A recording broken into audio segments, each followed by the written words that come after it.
What was your earliest musical experience? What's the first thing you remember hearing? Songs sung at the Presbyterian Sunday School. So hymns. Mhm. Did you remember your first experience with pop music, or was Home on the Range your first experience with pop music? Home on the Range I heard at school and came to love it. But my real musical experience as a child was with Tex Ritter, another cowboy. Did you all sing cowboy songs around the house? Yes.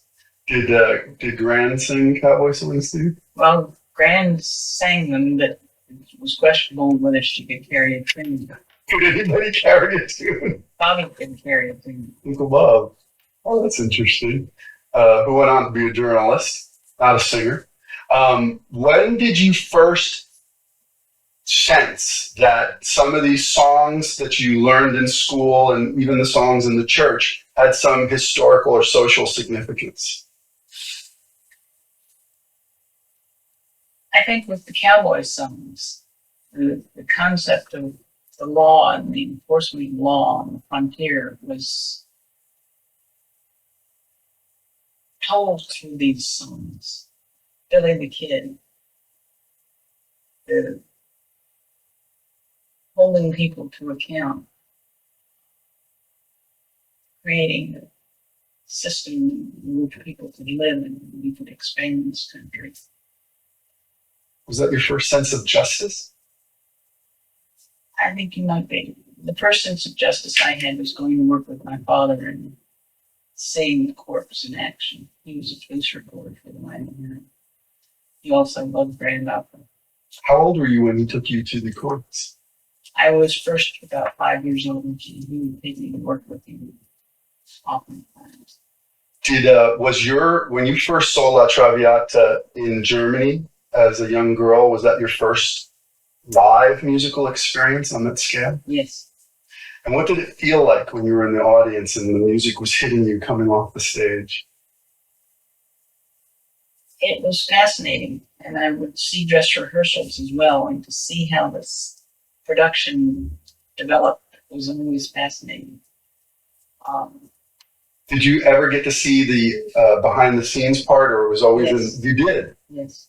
And how did that affect you? It was interesting to see how you put an opera together, from the smallest piece of scenery to the performers.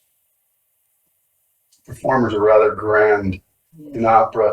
I remember when I was a little boy, my first musical experience of that scale was my grandfather was I wouldn't say a frustrated musician because he gave it up to support his family, but he'd sit in his lounge chair in his living room and put on Beethoven's Ninth, and he'd say, "See, Eddie, that's where the oboes come in. Now the cellos." And he'd be conducting in his chair, and I just thought, this got to be the coolest thing in the world to do.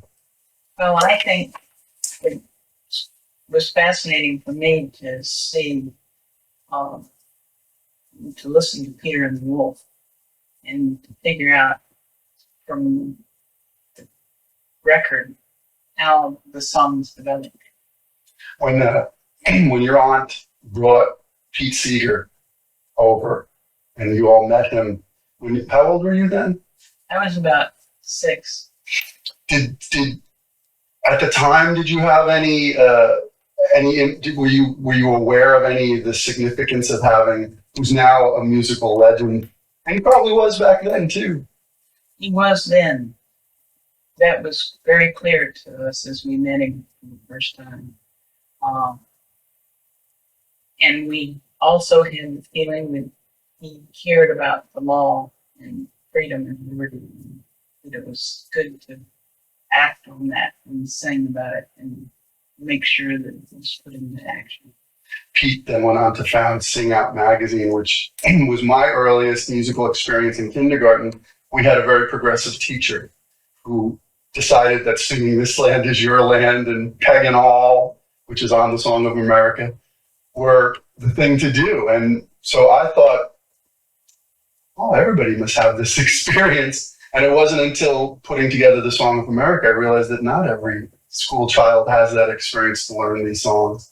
And could you have ever imagined back, even 10 years ago, having a collection of songs that could possibly encapsulate American history?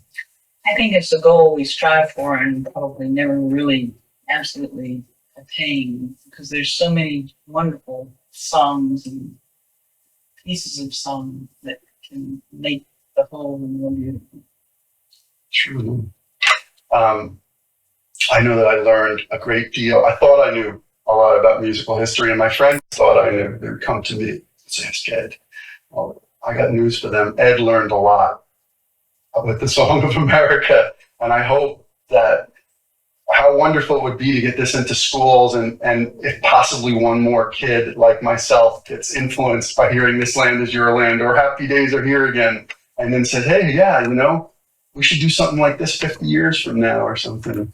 It would be really special. How do you feel about the final product? I'm so impressed and so touched by the work that's gone into it. The feeling, you can just feel the support for the effort and for the performers and what they did.